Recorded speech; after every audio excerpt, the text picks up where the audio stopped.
Hello viewers, আসসালামু আলাইকুম। আপনার বয়স কি 50 অথবা তার চেয়ে বেশি? আপনি কি প্রি ডায়াবেটিক অথবা ডায়াবেটিক? আপনি কিন্তু একা নন, আপনার মতো আরো অনেকেই আছে। আপনি যদি একটি হেলদি লাইফস্টাইল লিড করতে পারেন তাহলে কিন্তু প্রি ডায়াবেটিক এবং ডায়াবেটিক অবস্থাতে থেকেও কিন্তু আপনি সুস্থ স্বাভাবিক জীবনযাপন করতে পারেন। আজকের ভিডিওতে আপনাদেরকে আমি 5টি টিপস দেব যেগুলো ফলো করলে এই যে ডায়াবেটিক এবং প্রি ডায়াবেটিক রোগীরাও কিন্তু সুস্থ জীবন যাপন করতে পারেন।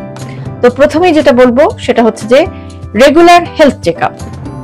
যারা একটু প্রি ডায়াবেটিক অথবা যারা ডায়াবেটিসে ভুগছেন তারা অবশ্যই নিয়মিত হেলথ চেকআপ করাবেন। এই হেলথ চেকআপের মধ্যে রয়েছে বিশেষ করে রেগুলার আপনার ব্লাড সুগার মনিটর করতে হবে, আপনার রক্তে কোলেস্টেরলের লেভেলটি কেমন আছে এবং আপনার রক্তে ব্লাড প্রেশার কেমন আছে সেটাও কিন্তু আপনাকে খেয়াল রাখতে হবে।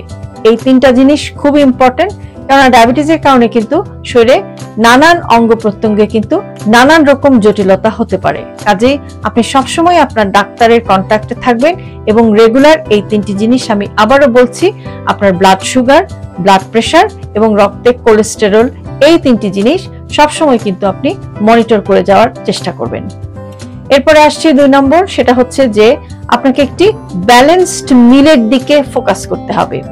যারা ডায়াবেটিক প্রি ডায়াবেটিক জাতীয় সমস্যায় ভুগছেন তাদের খাবারের প্লেটটি, বিশেষ করে লাঞ্চ ডিনার, এই যে মেইন খাবারটা, এই খাবারের প্লেটটিকে একটু সুন্দর করে সাজাতে হবে। খাবারের অর্ধেকটা আপনি রাখার চেষ্টা করবেন নন স্টার্চি ভেজিটেবল, অর্থাৎ যেসবের মধ্যে রয়েছে পালং শাক, ব্রোকলি, এই জাতীয় ভেজিটেবল, এবং 1/4 আপনি রাখবেন হচ্ছে লিন প্রোটিন, অর্থাৎ সেটা হতে পারে মুরগির মাংস, বিভিন্ন ধরনের মাছ, এবং আর বাকি 1/4 আপনি একটু কমপ্লেক্স কার্বোহাইড্রেট অথবা হোল গ্রেইন রাখার চেষ্টা করবেন। কমপ্লেক্স কার্বোহাইড্রেটের মধ্যে রয়েছে আপনি নিতে পারেন হলো ব্রাউন ব্রেড, অথবা আপনি নিতে পারেন ব্রাউন রাইস, অথবা আপনি যদি হোল গ্রেনের মধ্যে যান সেক্ষেত্রে আপনি কিন্তু কিনোয়া খেতে পারেন। এই জাতীয় কিন্তু জিনিস দিয়ে আপনি আপনার প্লেটটাকে সাজাতে পারেন।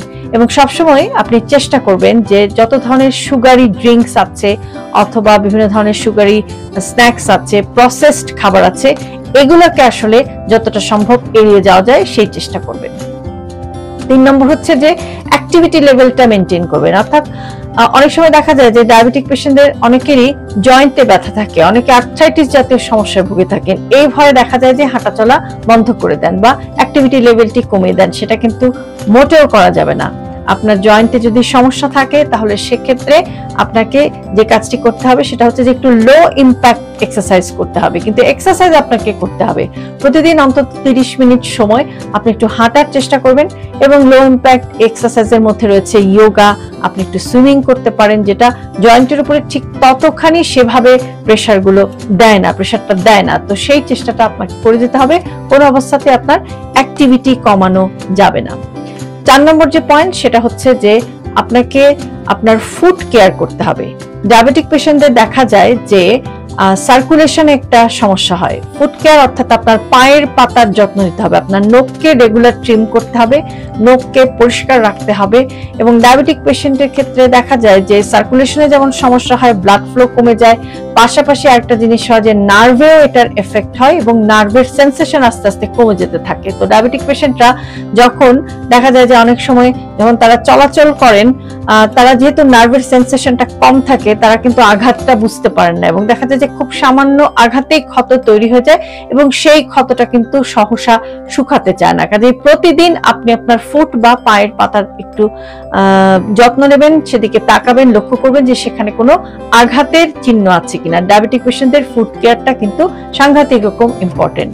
এরপর সবশেষে যে জিনিসটা আপনি করবেন সেটি হচ্ছে যে আপনি স্ট্রেস ম্যানেজমেন্ট করবেন, কেননা স্ট্রেস ম্যানেজমেন্টও কিন্তু আপনার রক্তে ব্লাড সুগার লেভেলকে, যদি আপনি ঠিকমতো স্ট্রেস ম্যানেজ করতে না পারেন, স্ট্রেস ম্যানেজমেন্ট না হলে সেটাও কিন্তু আপনার রক্তে ব্লাড সুগারের লেভেলকে ইমব্যালেন্স করে ফেলতে পারে। কাজেই অবশ্যই আপনাকে স্ট্রেস ম্যানেজমেন্টের জন্য মেডিটেশন, যোগা, এগুলো একটু প্র্যাকটিস করতে হবে। পাশাপাশি আপনাকে যে কাজটা করতে হবে সেটা হচ্ছে যে পর্যাপ্ত পরিমাণ ঘুমাতে হবে।